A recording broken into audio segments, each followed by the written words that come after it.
Well, thank you so much. And thank you, Christian and Victor and all the members of OREIO. Many of them I know. You have a great agenda laid out. You're going to hear from Dan LaBelle about how to get great appraisals. A key thing that every OREIO member knows is sometimes the challenge. And I really look forward to hearing the recorded version of everything later. OREIO is a great organization. It's been around, it must be close to 20 years. And I've spoken a couple of times, and I'm really grateful to return tonight. I'm going to share my screen with you guys, and I guess we'll see some slides here. Christian, you can see them okay? All right, and I'm going to move the people, I'm going to move the people over here so that when your recording won't show just, it'll show the whole screen, at least I hope so. Let me see if I can move this as well, the chat bar. If there are any questions as we go through, you can put them in the chat box. And Kristen, if you don't mind, you can just interrupt me. I love answering questions, and yeah, I don't mind being interrupted. I used to be a professor at the University of Ottawa. Before that, at Carleton University, I taught architecture, and I also taught engineering, and I taught in the Sprott School of Business and the Telfer School of Management. And the opportunity to be in a classroom, and in this case a Zoom classroom with a lot of really smart people, and have you guys question me makes it more fun for me, and maybe for you as well. So again, I'm Bruce Firestone. I got my engineering degree, civil engineering, from McGill University in Montreal, and then I did a Master's of Engineering Science at the University of New South Wales in Sydney. And I followed that up with a PhD in urban economics at the Australian National University.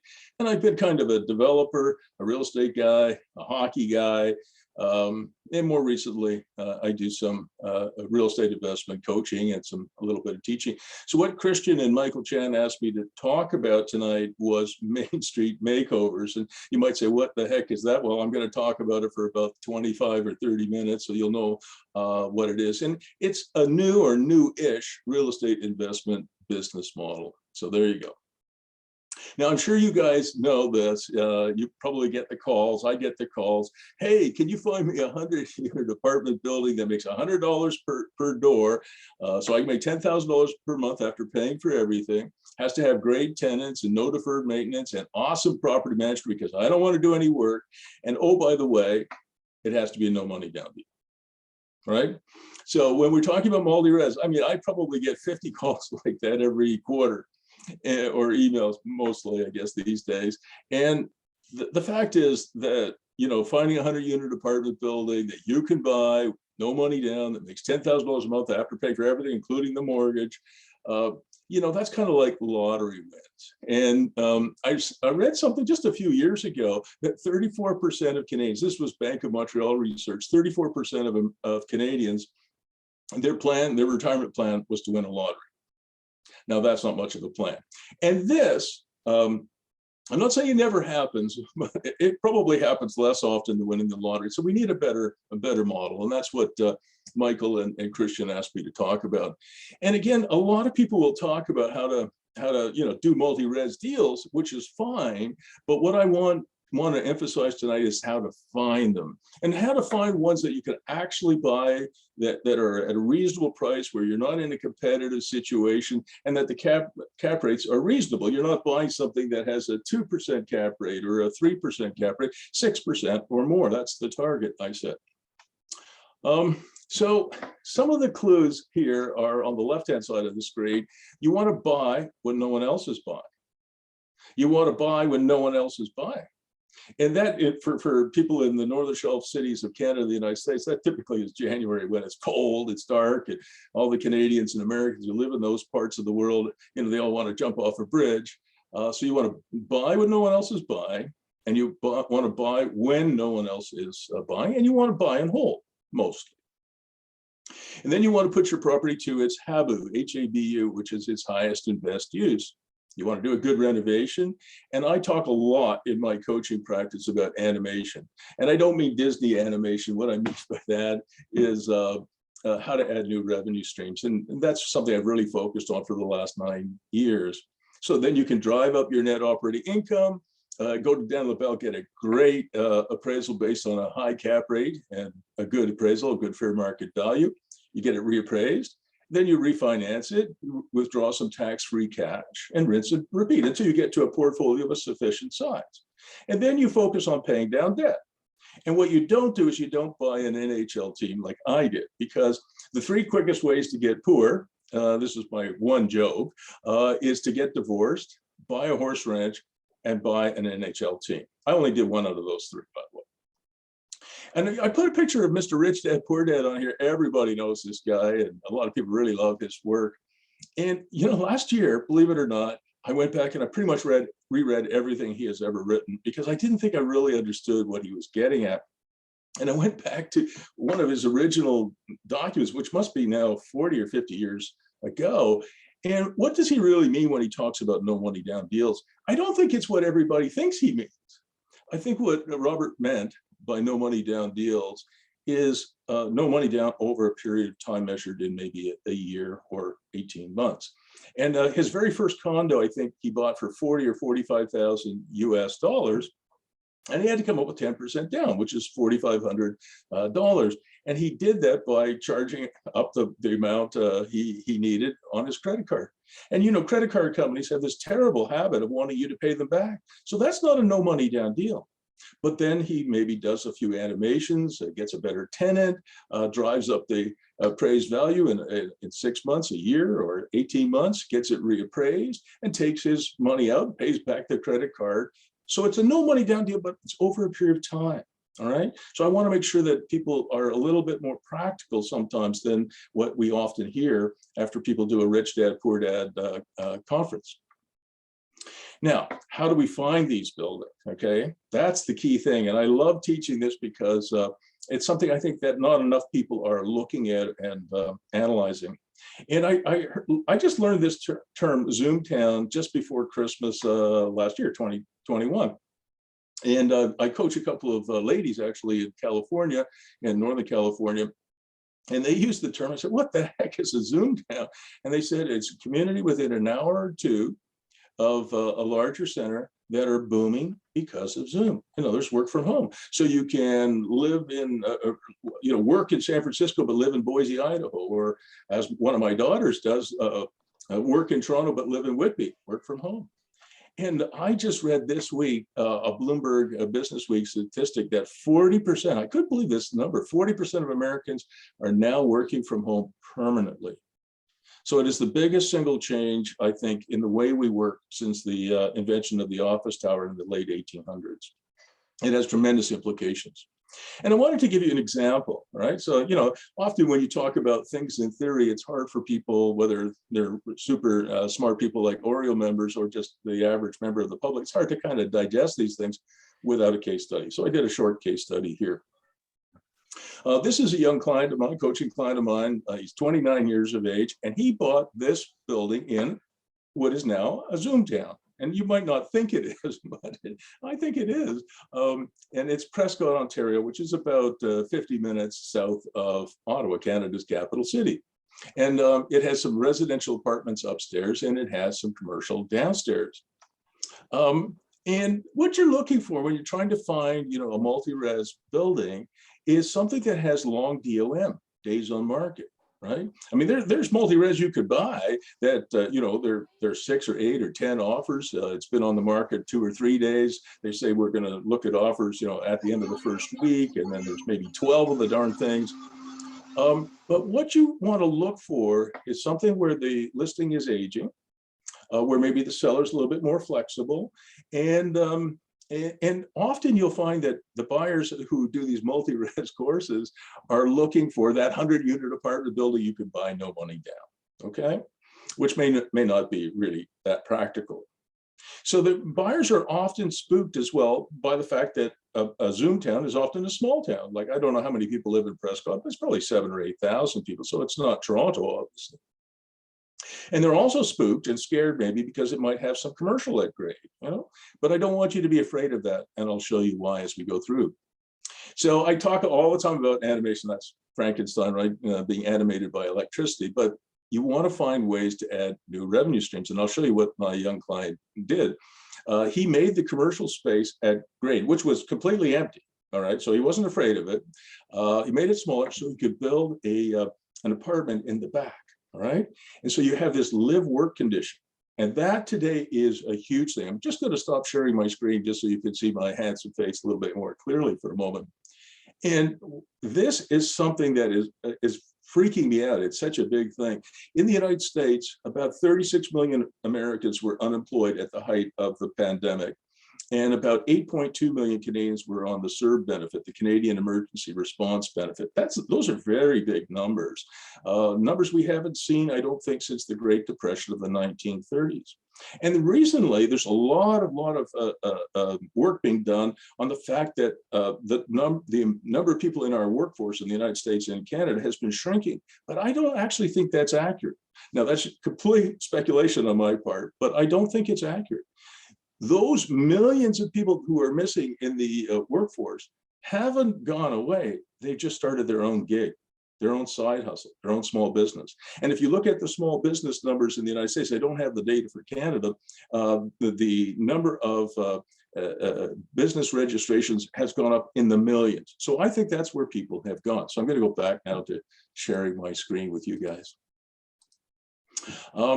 So anyway, so what these gigpreneurs, many of them want is a live-work condition. And that's what I talked to my young client about. Let's go into that building in Prescott, make the commercial spaces smaller, put a residential apartment in behind, and create that live-work condition.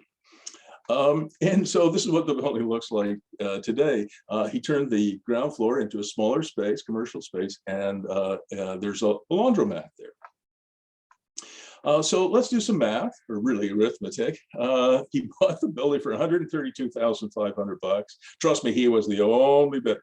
It had been on the market forever. And again, people were spooked by small town and some commercial space that was empty.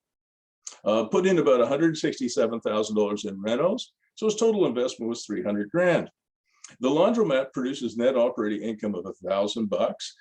The residential with the extra apartment produces an NOI, net operating income of $3,000. So $48,000 in net operating income per year is pretty good. That represents a 16% cap rate on $300,000. I don't think I have any buildings that produce those kind of numbers. And in fact, I've got one other example I'll show you, but I think the cap rate is around 10 or 11%. So if you can get 16%, that's pretty good. And quite often I find that people I coach are doing better than me. I don't know if that's a reflection on me or them. Probably they're just terrific students. But he then got it reappraised at an 8% cap rate, which basically if you got a 16% cap rate, you get it reappraised by somebody like Dan LaBelle. At 8%, it comes back at 48,000 divided by 8% or $600,000. So basically he doubled in value in less than 18 months. And then he did a refinancing.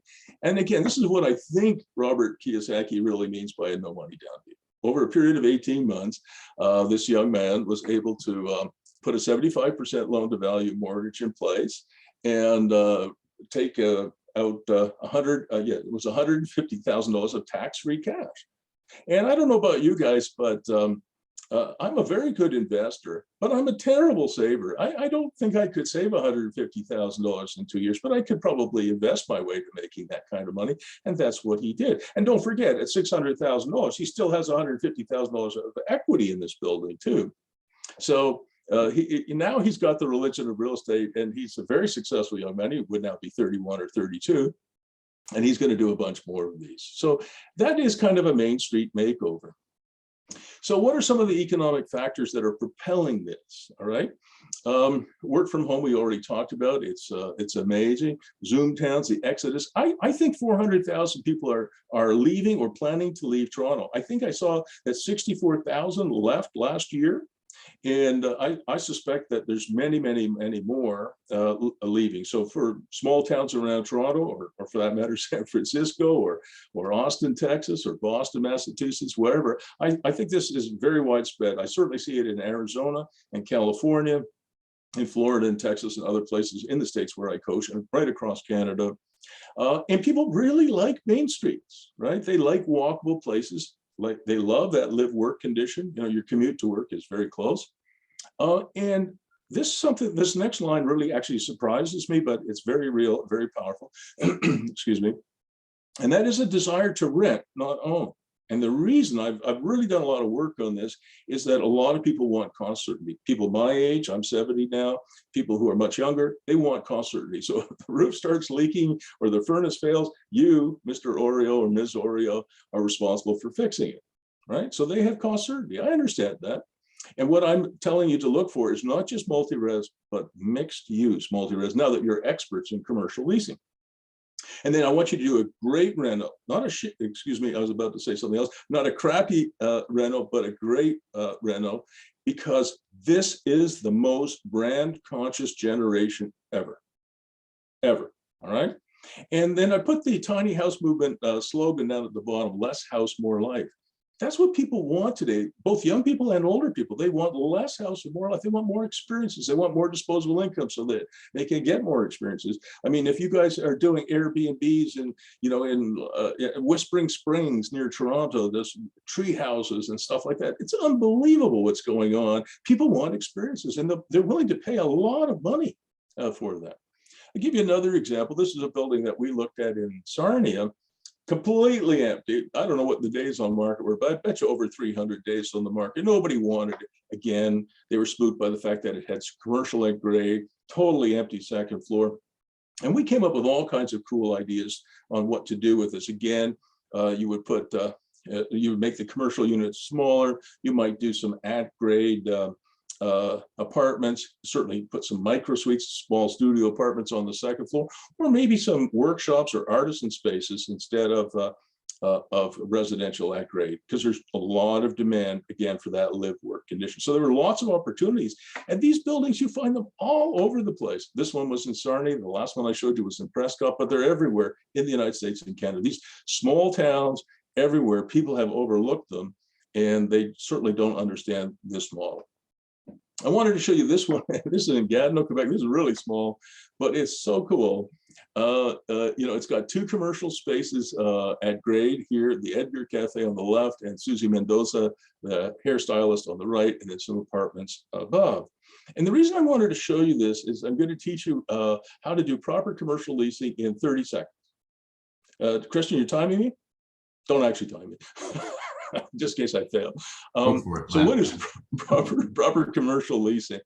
It's triple net rent, very different from residential. Don't be afraid of it.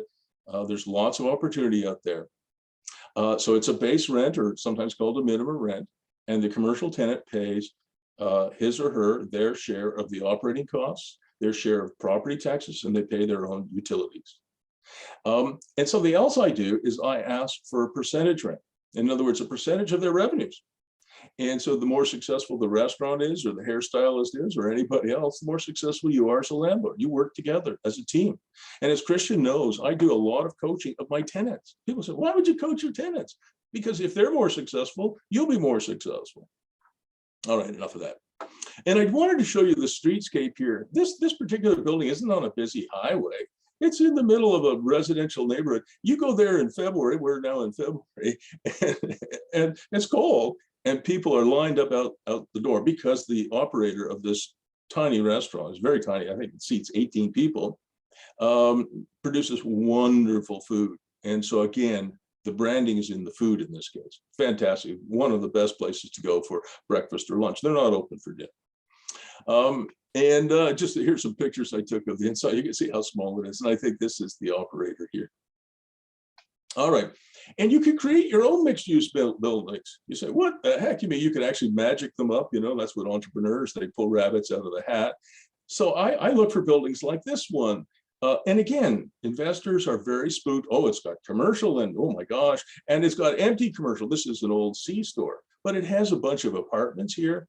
And now that you know about the Edgar Cafe and Susie Mendoza hairstylist, don't be afraid of that. Can you imagine you put a beautiful deck out here, put a nice neighborhood restaurant in there.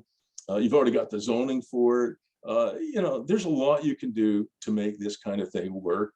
And again, you're avoiding competitive bidding situations in many of these cases. All right.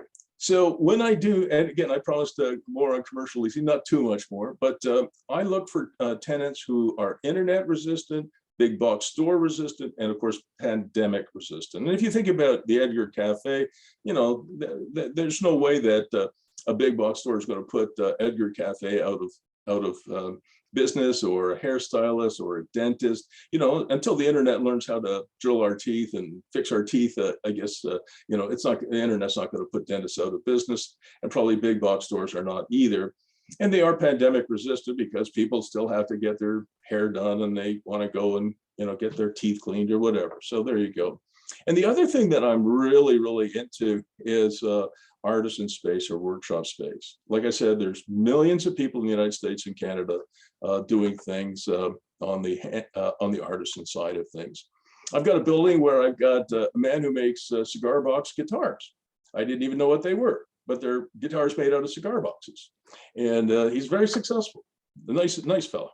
And what you want to avoid, okay, so that's an artisan, Doug Lewis is his name, makes these wonderful guitars. But what you don't want is, you don't want to have a hardware store or a shoe store that competes, say, with Zappos, which is the largest, I think, online shoe store in the world.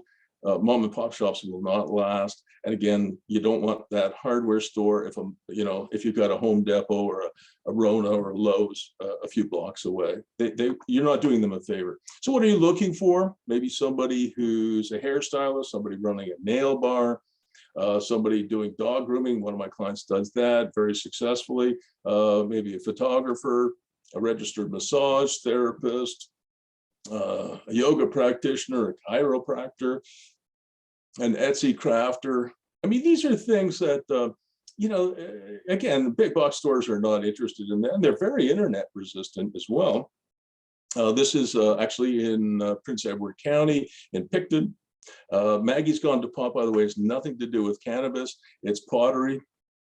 So, people like that stuff, crafting, workshops, fabulous. And something else I really like is ground floor Airbnbs. And even some of my big commercial clients who, big residential clients who hate commercial will, if they have the right zoning, like hotel zoning, they'll put Airbnb at grade. So it's really residential, but, they can get away with it, right? So that's pretty cool. This is another client of mine in Calgary. He rents his spaces to a company called Little Steps Academy. You can imagine what they are, which is childcare. Something else I do for all the buildings, industrial buildings that I own, residential buildings, mixed use buildings, I always try and add some play elements, because I have a theory that couples who play together, stay together, families who play together, stay together, and tenants who play together, stay together. So I'll do something like maybe an outdoor ping pong table or add a bocce court or whatever. Now, this is a building, I'm going to talk a little bit about this, and I'm not going on too long, am I, Christian? No, you're doing great, Bruce. Okay, it won't be too much longer, and you can cut me off at any time. But this is a building I'm going to talk more about in a few minutes in Belleville. So Belleville is one of those Zoom towns. That's where the Belleville Senators play. That's the AHL affiliate of the Ottawa Senators. And I really like the town. It's right next to Prince Edward County, which is wine country in Ontario. And I'll talk, as I said, a little bit more about this building. And Christian helped me with this, and a number of other people did as well.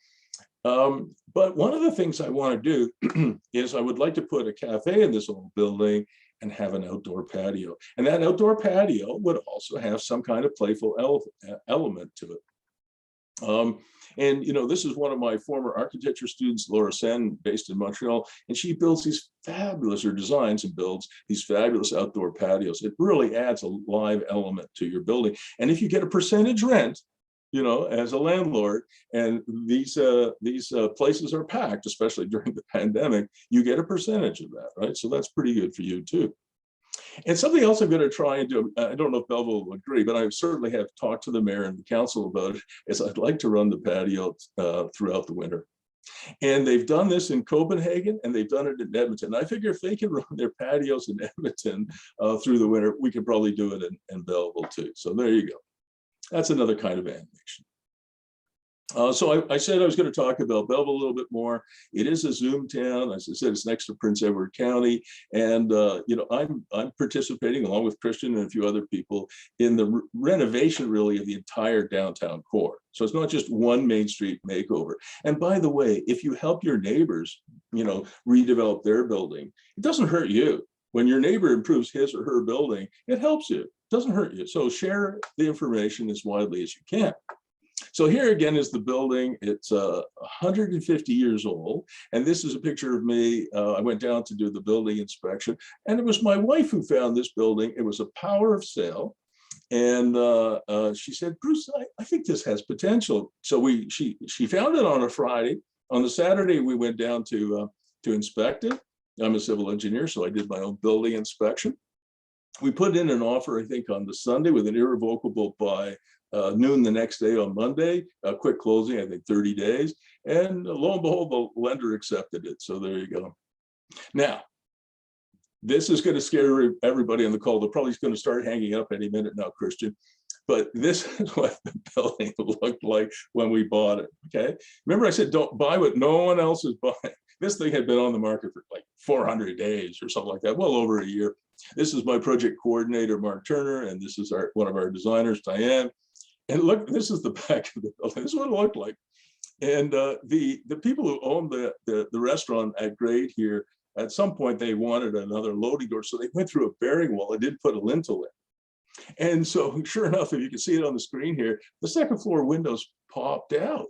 And that's your first clue, Sherlock, that you've got a problem. You know, Houston, we've got a problem. But instead of fixing the structure, they just boarded up the second floor and the third floor and abandoned it, right? So they did not treat the building particularly well.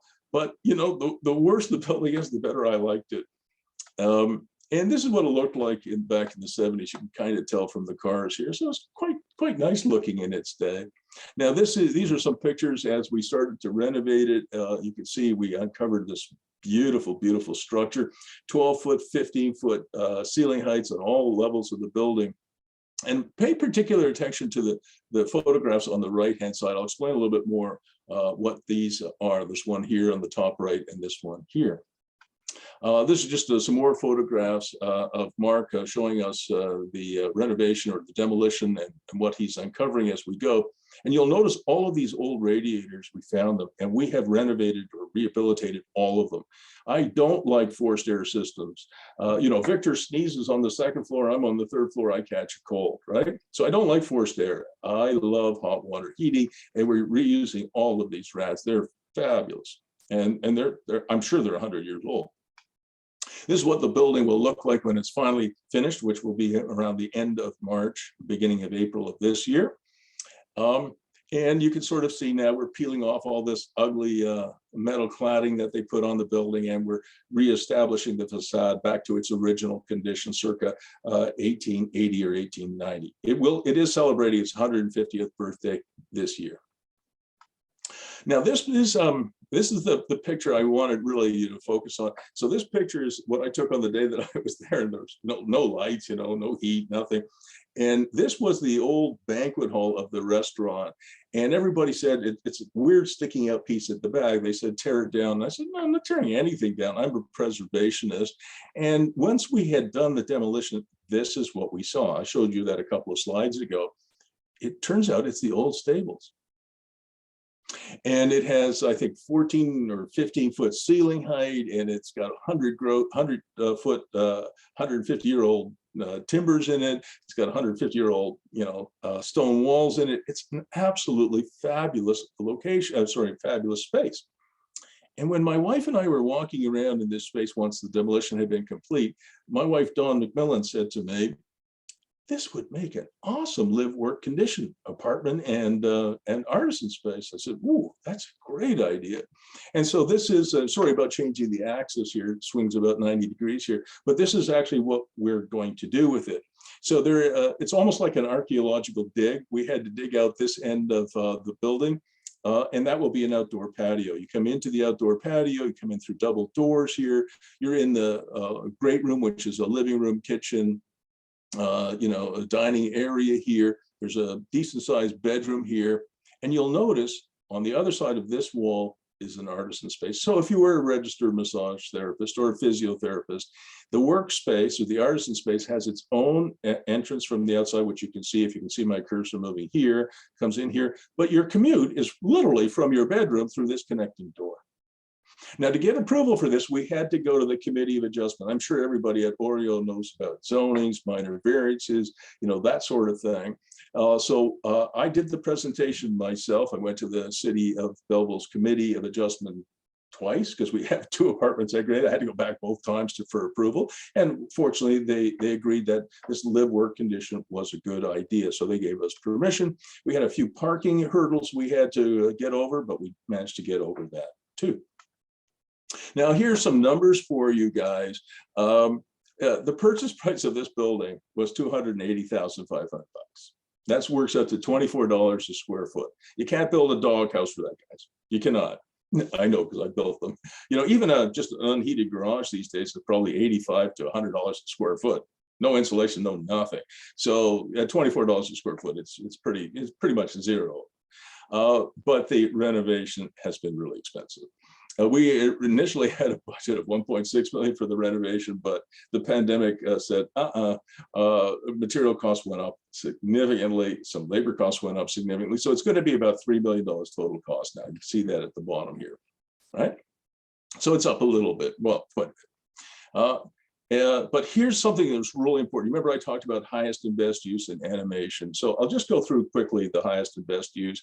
So the 3rd floor will have 6 micro suites, that's small studio apartments. The 2nd floor will have 4 apartments, some of them are a little bit bigger, and 2 of those apartments have connecting doors. Those 2 we're going to put on Airbnb. So we can rent them separately on Airbnb or with a connecting door similar to what you'd see in a hotel. You know, you can rent them together. The ground floor will have a cafe. We also rented space to Loyalist College, which is a very strong college in the area. They're going to put an accelerator, an incubator startup factory on the ground floor of this building, which is very exciting.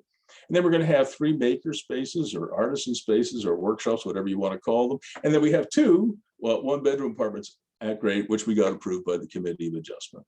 So it's really exciting, you know, and it's a very good functional program for the building. So Loyalist College has been a great partner for us. And, you know, even if you have 20 or 30 or 40 startups in that space that they're creating on the ground floor, that is going to change Belleville. I mean, if you think about Ottawa, what does it, what impact on Ottawa has Toby Lutke and Shopify had? You know, Toby's originally from Germany. What if we didn't have Toby? I mean, Ottawa would be a different place. So we're lucky to have him. So it doesn't take many entrepreneurs to change your city or town. Really like micro suites. I just, you know, these studio apartments, nobody wants roommates anymore. They want to live on their own, not just because of the pandemic, but, you know, people argue about whose turn it is to, you know, clean the bathroom, who drank the last beer and who ate the last piece of pizza. So micro suites are a huge deal, not just in Canada and the United States, but all over the world. People prefer that to roommates. This is kind of cut off, but one of the things that I believe in is the slogans here. And this is not my slogan. It came from an architect friend of mine in Gatineau, Quebec. FIHAJ for every home a job, and FIJA for every job a home. I really believe in that. I think that is the future. And I wanted to show you, you know, I don't know if Dan would necessarily agree with me, Dan Lavelle, but I hope he would. That the bad news is that our costs are up quite significantly on the renovation, but the good news is our revenues are up significantly too. So we're thinking we're going to get about a 10% cap rate on this building, and we'll get probably an appraised value a little over $5 million. So we probably will make, you know, $2 million or $2.5 million on this project. We don't intend to sell it, not now or perhaps not ever. But we certainly are looking forward to having a significant gain on the property, right? So there you go. So that's kind of where we're at. I'm going to put this in the chat box afterwards if you want. Denise and Stuart McPherson, you guys all know Denise and Stuart. They helped me, you know, pretty up my this little handbook, 31 tips on how to buy low even in a hot market. So I'll put that in the chat box if you want to get it. It's a free thing, and I'll put the URL there. And I'm not really supposed to do this, but I am going to teach a course next month in March on 3 Saturdays called Reward Yourself, how to really find, buy, finance, renovate, refinance, mixed-use, multi-res buildings with great cap rates. So if you want to come and study with me, it's not very expensive. It's an investment of $497. But if you use this code, which you see down at the bottom here, multi4942, it's $200 off. So it's $297, including tax. I pay the tax. So that's my pitch. And I'm probably going to get in trouble with Victor and Christian for doing that. But there you go. That's all right, Bruce. I mean, you showed up for free, right? So Yeah, I did. But that was fantastic, and it was quick action pace. I'm sure people are going to want to go back and review the video in detail. So we have a couple of questions in the chat, Sure. and I'm going to paraphrase them a little bit. One of the things that you mentioned in there, right, was talking about Loyalist College, as well as some of the other tenants that are in there. What, as well as some of the other, case studies that you had there, you had some new people in. One of the things that I found when we worked on that particular project together is you have a particular knack in business development.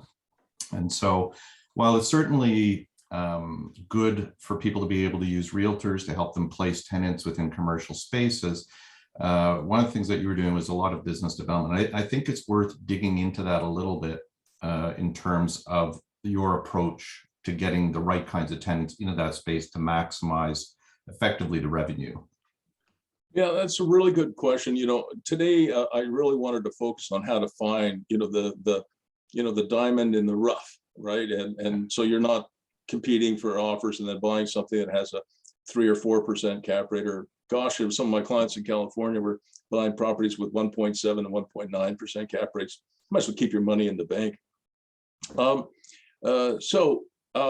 The question about finding tenants is a really good one. And so, as you know, I know a little bit about Belleville because of the Belleville Senators, but not a whole lot. But I've spent quite a bit of time.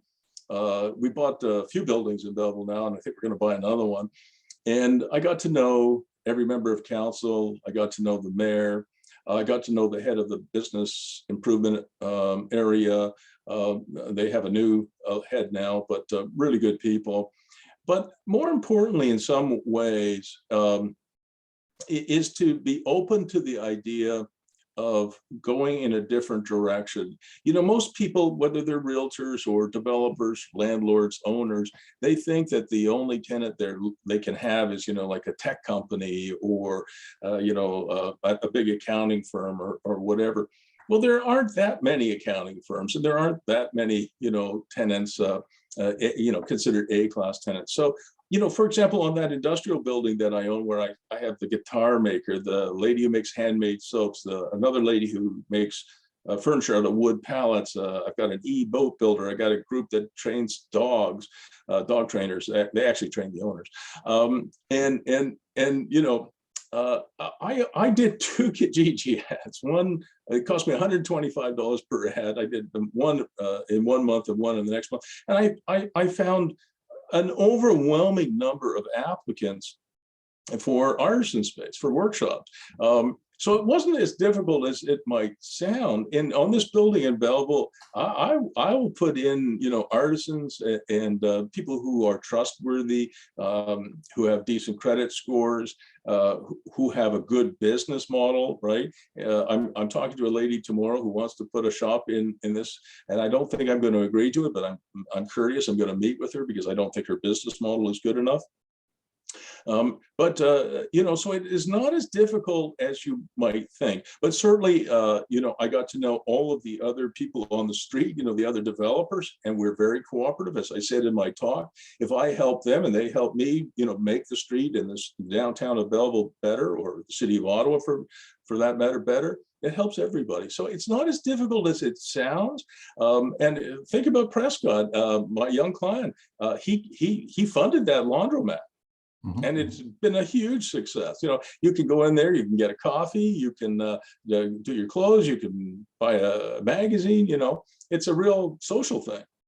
Yeah, absolutely. And you touched on an aspect of what I would call co-opetition, right? So you may be competing with other landlords, but not everybody can fill all their spaces all the time, and they're going to have leads that they might want to share with you, right, if they can't fill it, and vice versa. right? So, and then I think the other one that I think was worthwhile was the engagement with the BIA, because of course businesses engage with the BIA in order to for space. They help pull. Yeah, and in fact, the Loyalist, I'm very close to Loyalist College, but that came through the BIA. The head of the BIA reached out to me. Would you consider a business incubator in this space? I went, yeah. I was the entrepreneur residence at the Telford School of Management, I think, for 8 years, and I just super enjoyed that. And one of the apartments, Christian, that we put at grade is for the Loyalist space. So you'll have 20, 30, or 40 startups here, and Loyalists can run their entrepreneur in residence program there. So we should get you, Christian, and Victor down there to do some coaching. There's a place right there next to the incubator where you can hang out and enjoy yourself for a couple of weeks. Yeah, that's fantastic.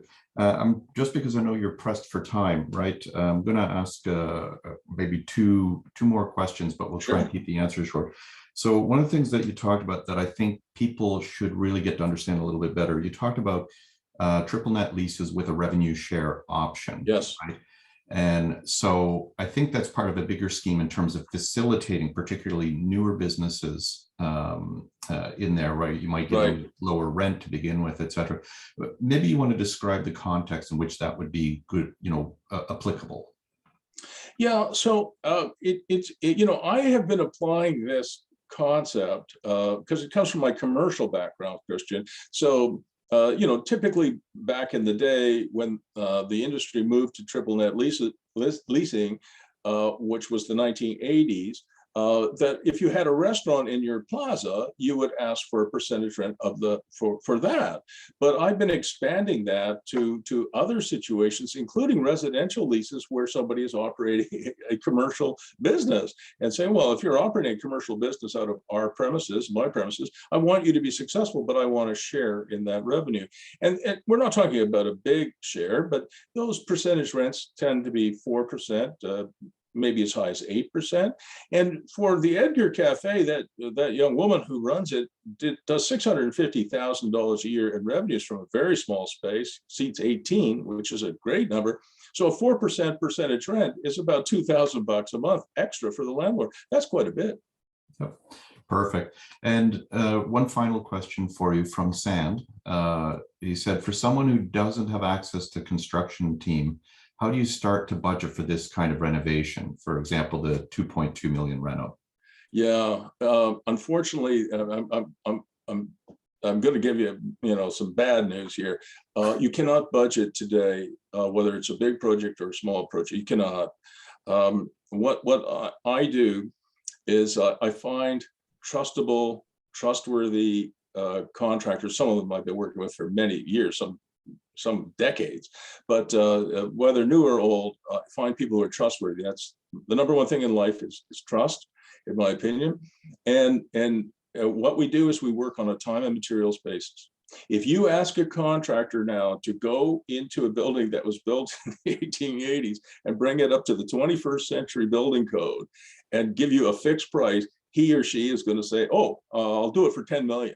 Because they have no idea. And so time and materials means that you agree that they're going to bill at a certain rate, $85 an hour, $45 an hour with a certain profit margin in there. They're going to bill materials at cost, maybe at cost plus a little bit.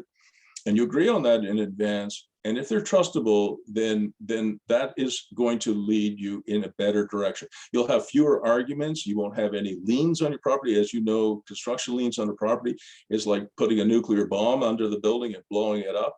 So you're going to have to take some risk here. So what I would say is you'd want to do a project like 148 King Street West in Prescott first before you take on a project like the third one I showed you. So a smaller project, get your feet wet, really be careful about your general contractor, your sub-trades and trades, and do a really good job on that, on the selection. But it is very, very, very difficult to budget today.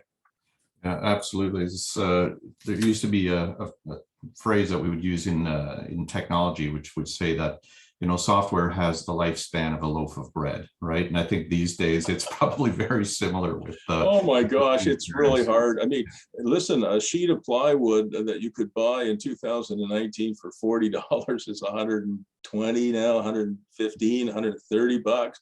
Marine plywood's very expensive. I mean, everything, it's really crazy. I mean, they show inflation is 7 or 8%, but we know that real estate inflation is 17% in Ottawa, and construction costs are really up a lot. And it's not necessarily the fault of your contractor, or your trade, or your sub-trade.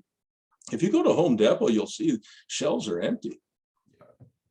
Absolutely. So Bruce, I know you're pressed for time tonight, and I want to thank you very much.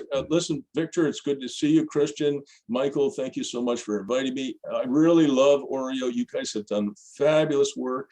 And one of the things I've said to everybody I've coached for the last 9 years since I started doing this is your challenge, which you have taken up beautifully, is to make sure that the rules that cities and towns apply show more flexibility, so that we can do things like this live work condition that I talked about. So you can live at grade and work at grade. What the heck?